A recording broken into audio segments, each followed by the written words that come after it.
Tudo bem, prazer estar contigo.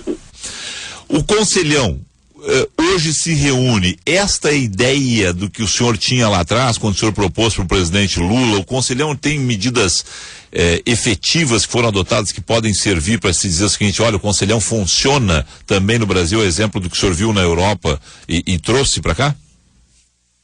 O exemplo que nós nos baseamos foi o exemplo do Conselho de Concertação, depois da Revolução Portuguesa, e do Conselho de Desenvolvimento Econômico e Social da Espanha, durante o Pacto de Moncloa. E nós trouxemos essa ideia, o presidente Lula determinou que implementasse, e ele funcionou, né? As grandes políticas que eu fui responsável em outros ministérios, inclusive, nasceram no Conselhão. A ideia do ProUni nasceu no Conselhão. A ideia do PRONASSE, naquela oportunidade, nasceu do Conselhão.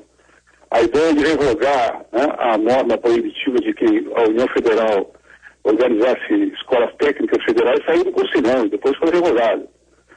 O plano habitacional, né, que envolveu aí alguns bilhões de reais, né, de maneira a alcançar setores da população que não tinham recursos para ter casa própria, também saiu do Conselhão e que deu uma grande ativação da construção civil aqui no Estado.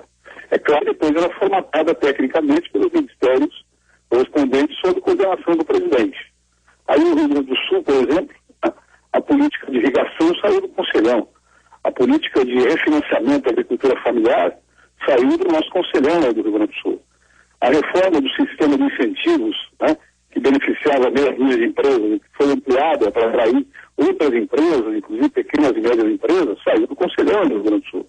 Então tudo depende se o presidente, se a chefia do executivo realmente escuta e realmente processa essas decisões, transformando em decisões do governo. Aí, há 2 anos atrás, até escrevi um artigo dizendo que a presidenta Dilma deveria recuperar o Conselhão, né? Porque é nítida a dificuldade que o governo tem de ter um diálogo social organizado, né? Não adianta escutar as pessoas de maneira fragmentada, escutar as entidades de maneira fragmentada. É necessário que tenha um fórum público aberto para que as entidades, as pessoas, os especialistas, a academia, coloquem as suas ideias e elas sejam contrastadas com outras ideias da forma pública. Senão tudo vira lobby, tudo vira influência, tudo vira, às vezes, relações subterrâneas. Então, a grande utilidade do Conselho é a democratização da formação da decisão do governo, o acompanhamento que a opinião pública pode ter disso. É claro que é um método que tem que ter determinados cuidados, ele é demorado, né? Ele tem que ser aprofundado, ele tem que ser feito com apoio técnico de cada entidade, não somente com a visão política delas, por exemplo. Agora o Conselhão vai discutir, eu estava vendo aqui na imprensa ainda ontem, né? Vai discutir se subsidia ou não, né, Olha, dessa vez não é nem... É a demanda da ABMAC. ABMAC nos equipamentos deve ser subsidiado pelo Estado. Eu, por exemplo, acho que deve ser subsidiado, fazer como indicativo da retomada da industrialização do país. Agora, os outros setores vão aceitar? Se não vão aceitar, tem que dizer por quê. É porque querem também subsídios para si, né? Ou porque não acham importante isso, né, para o desenvolvimento econômico do país. Então, eu saúdo essa retomada do Conselhão, tomara que a presidenta escute, né? Que a presidenta dialogue, que determine que os ministros, porque os ministros têm que estar orientados pela presidenta para levar em consideração esse diálogo, né, criativo, esse diálogo produtivo. Então eu saúdo, sim, a retomada do Conselhão e acho que está bom, inclusive, mas é bom que aconteça. É melhor que não acontecer. O Conselhão, dessa vez, por exemplo, lá, empregadas domésticas terão representante no Conselho, né? O presidente do Bradesco está no Conselho, quer dizer, há um gap financeiro aí, uma diferença de ganhos salariais monstruosa, né?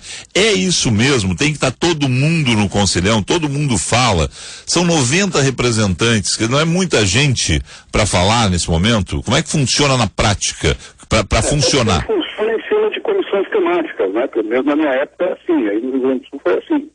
E essas comissões temáticas, elas se dedicam, né, a debater com as representações interessadas cada um dos temas que são colocados. E essas comissões temáticas vão tirar as propostas para levar para o executivo, né? O Conselhão não é um lugar, né, de luta de classes, isso tem que ficar claro. A luta de classe, ela se realiza na sociedade, né, de maneira maneira, na democracia, dentro dos movimentos, das disputas políticas, disputas de partidos. Lá no Conselhão é um instrumento de busca de concertação, de decisões que possam ser aceitas, pelo menos, que possam ser acolhidas por todos que estão lá participando. Eu vou dar um exemplo concreto. Surgiu aí no Conselhão, no Rio Grande do Sul, se o Sul tivesse um plano de irrigação. Esse plano de irrigação foi colocado pelos representantes da Farsul. Automaticamente, os representantes da agricultura familiar, né, e dos assentamentos que estavam lá, disseram: nós concordamos, mas tem que ter uma diferença de subsídio para, nesse plano de irrigação, para a pequena propriedade. Aí nós fizemos um diálogo, um debate na comissão temática correspondente e formatamos um plano de irrigação. E esse plano de irrigação quadruplicou a área irrigada no Rio Grande do Sul. Em 3 anos do nosso governo. Foi uma concertação. Então, naquele momento, ele não estava se pedindo que o Sem Terra aderisse às posições da Farsul, ou que a Farsul gostasse, né? Entendi. Essa formação... É assim que tem que funcionar. Claro. Esta formação, né? Por exemplo, estou vendo aqui alguns nomes, né? A presidente da Federação Nacional das Trabalhadoras Domésticas, Creuza Oliveira. Wagner Moura, o ator, né? Que não vai estar presente, inclusive, porque está gravando a 2ª temporada da série Narcos, né? Que retrata lá a vida do Pablo Escobar na Colômbia, né? Robson Andrade da CNI, Cláudio Sender da TAM, Frederido Fleury da Embraer, Miguel Nicoleles, que é um neurocientista brilhante. Cientista brasileiro. Exatamente. É um espectro semelhante ao do Conselhão originário. Tá? Naquela época, por exemplo, uma pessoa do mundo artístico que teve um destaque muito grande, uma participação muito grande, foi a Lucélia Santos, que participou de todas as reuniões e participava das comissões temáticas. Né? E em determinados grupos, às vezes, ficavam juntos tratando de determinado assunto, o presidente da FEBRABAN, da Federação dos Bancos, com representantes da agricultura familiar e dos assentamentos, discutindo determinados temas relacionados com o financiamento da agricultura, por exemplo. Então, quando o Conselhão foi instituído, inclusive, sofreu determinados setores, né, chamados assim mais à esquerda, dentro do meu partido, inclusive de outros partidos, dizendo que aquilo ali é um lugar de conciliação. É que as pessoas se equivocam. Uma coisa é concertação, outra coisa é conciliação. A conciliação tem que ser feita na área do movimento social, na área do debate entre entidades de cada categoria profissional, de cada setor das classes sociais. Concertação é outra coisa. Concertação é a busca de políticas comuns que têm interesse universal. Se isso não é possível dentro da democracia, a democracia não funciona. A democracia explode, a democracia radicaliza posições e leva, né, a posturas autoritárias de parte a parte. Então essa é a função do Conselhão. É assim que ele tem que funcionar. Agora, para ele funcionar, ele tem que ter carinho, ele tem que ter atenção, ele tem que ter disposição política do presidente, ou do governador com seus secretários, de ouvir, orientar decisões e compartilhar as decisões que são tomadas pela sociedade, as que forem consensuais. E tem muitas questões que são consensuais. Tá? Quem é contra, por exemplo, um plano habitacional? Quem é contra? Agora, qual é o financiamento que você dá a ele e qual é a escala de subsídio que você dá para aquele que vai comprar um apartamento de um dormitório para sua família e para aquele que vai construir um edifício de classe média, né? Ou um edifício de padrão superior? Isso aí tem que ser discutido e elaborado tecnicamente para poder funcionar. Deixa eu só seguir aqui com alguns nomes, né? Só para não... Porque também estão no Conselhão Karina Vitral, da Uni, Wagner Freitas, da CUT, Miguel Torres, da Força Sindical, Alberto Brock, da CONTAG, Luiz Moan, da Anfávia, Luísa Trajano Magazine Luiza, Luiz Trabuco, do Bradesco, Márcio Lopes, da OCB. Fala todo mundo, né? Esses aqui são alguns, inclusive, que vão falar hoje, né? Essa lista aqui. Luísa... Tá. Aí fala todo mundo. Falam os ministros, devem falar os ministros. Alexandre Tombini, sim, gente, Alexandre Tombini, em função da legislação brasileira, ele é presidente do Banco Central, mas ele tem que ser ministro, senão algumas atitudes dele podem levar ele à prisão. Então ele tem um regime especial. Mas vamos lá, é que eu li na corrida, mas Alexandre Tombini do Banco Central, Nelson Barbosa da Fazenda, Armando Monteiro Neto, Desenvolvimento, Indústria e Comércio, Cátia Abreu da Agricultura, Valdir Simão do Planejamento. Falando todo mundo, dá para fazer um consenso, uma concertação? é que as pessoas, eu vi um artigo do renomado jornalista falando sobre isso esses dias, inclusive. Ele faz um artigo sem ter o mínimo conhecimento, a mínima informação séria sobre como funciona a natureza. As pessoas pensam exatamente isso. Todo mundo fala e daí que você toma uma resolução. Pois é. Isso. O conselhão tem estruturas temáticas que tratam especificamente os assuntos que são levantados na plenária e são processados entre uma reunião e outra até chegar a uma proposta política e técnica adequada. Então, um órgão do conselhão que tem caráter deliberativo é esse plenário. Esse plenário vai indiciariamente, né, vai indicar determinadas posições, que são levadas para os grupos temáticos, que se reúnem de maneira exaustiva e transformam aquilo numa proposta. Então, aquilo ali é uma grande plenária, na verdade, da sociedade brasileira, que vai apresentar na cena pública as suas demandas, para que possam ser contrastadas com outras demandas. Isso aí, inclusive, né, é um procedimento anti-lobby mais eficaz que o Estado pode ter. Por quê? Porque as pessoas têm que colocar abertamente na sociedade quais são os seus desejos, as suas necessidades, as suas propostas em relação ao Estado. Depois elas são trabalhadas em grupos da Presidência da República, que vai levá-los na próxima reunião para o Conselho aprová-las ou não. É esse o procedimento. É assim que funciona. As pessoas não entendem definitivamente. O Paulo, por exemplo, disse assim, ó, esse conselhão serve, na verdade, para aumentar os gastos com a companheirada. Estamos quebrados definitivamente. Tem um problema sério de comunicação desde o início, o conselhão, as pessoas não entenderam, a população não tomou pé da proposta do conselhão. Não, a população não só tomou pé, como apoiou e participou do conselhão. É que tem um setor da grande imprensa no Brasil que acha que a democracia não pode ter a participação direta das pessoas, porque isso aí mancha o processo democrático. Então eles sempre colocaram, desde o início, o conselhão uma inutilidade. Depois, quando o conselhão apresentou seus resultados, inclusive a Fundação Getúlio Vargas fez um estudo sobre isso, e esse estudo demonstrou que quase 70% dos enunciados das propostas do conselhão foram implementadas. Tarso Genro está conversando conosco nesse momento e novamente fugiu. Governador, eu só vou pedir que o senhor retome ali. Depois é que teve de novo um corte, a ligação de vez em quando ela some. O senhor falava em 70% das propostas foram... 70%, 67,7%, se não me equivoco, das decisões do conselhão foram implementadas pelo governo Lula. Quando se dá...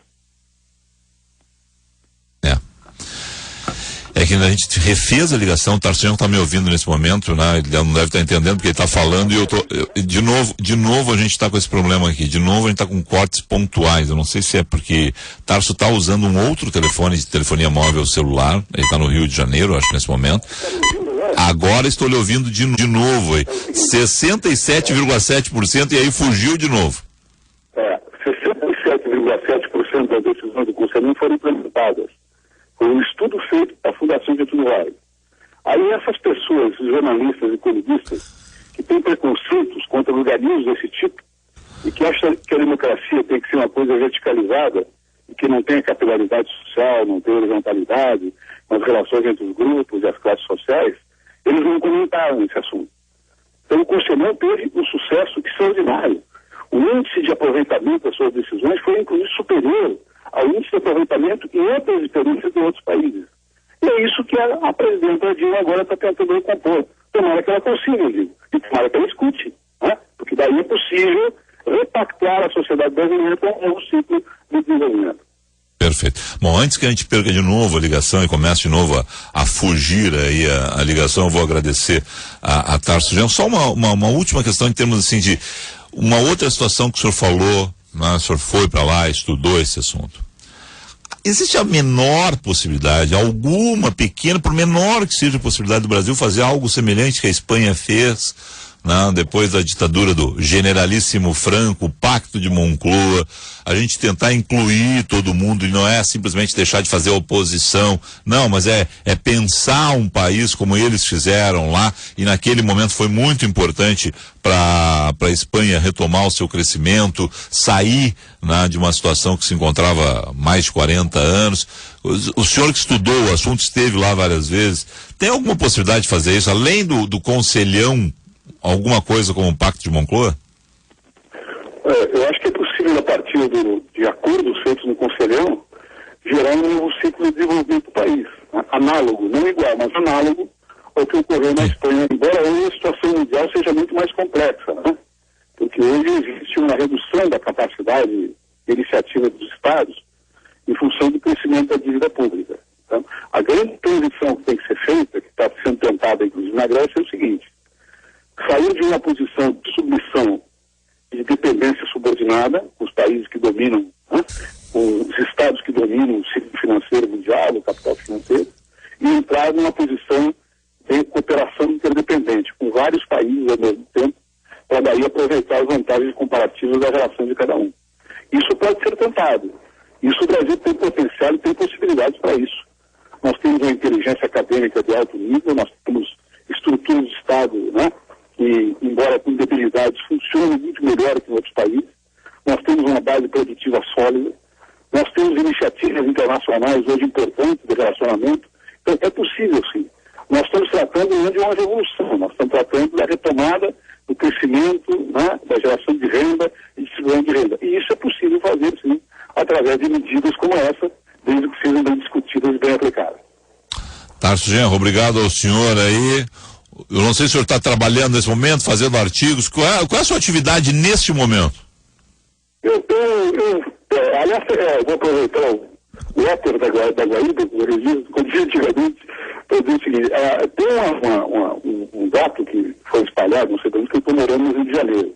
Eu não estou morando no Rio de Janeiro, passo meia dúzia de dias por mês aqui no Rio de Janeiro, onde eu tenho compromissos políticos, compromissos aí com discussão acadêmica, com debates que eu participo, né? E com uma relação com instituições, inclusive, políticas e também de pesquisa que tem dado uma atenção muito importante. Então, eu estou morando em Porto Alegre e vou continuar morando em Porto Alegre. Eu amo mudar para o Rio de Janeiro. Nesse momento estou aqui. Né? E o que eu tenho feito? Eu tenho estudado, eu tenho escrito artigos, eu tenho me relacionado politicamente, não somente com o PT, mas com um conjunto de partidos de esquerda para tentar determinados movimentos de direção ao futuro para formar uma frente política, para modificar esse sistema de alianças, né? E para produzir a reforma política do país. É isso que eu tenho feito. Né? E tenho agora, né, estou pensando em voltar para uma certa atividade profissional aí na área de direito público, né? Muito mais por assim, abrir um novo fronte de debate teórico, político, né? Acadêmico, inclusive, né? Nas questões de direito público, propriamente por volta a uma atividade profissional, onde assim, mais de carreira, né? Como eu tinha antigamente quando eu era advogado trabalhista. Eu quero só lhe dizer o seguinte: pela audiência da Guaíba aqui, o senhor continua sendo amado por muitos e odiado por outros tantos, tá? Porque os recados não param aqui. A gente tinha combinado com o senhor de conversar sobre o Conselhão e eu vou ficar especificamente no assunto do Conselhão, tá? Mas é aqui, ó, ame-o e deixo, tá? Tem de tudo aqui pro senhor. Elogios 1000 e críticas 1500 aqui, tá uma loucura. É natural isso, né? Eu também, quando escuto um adversário político, eu fico pensando em fazer crítica. Embora sempre faça de maneira respeitosa. Tá certo. Obrigado ao senhor aí, um excelente dia de trabalho, então, bons artigos. Muito obrigado.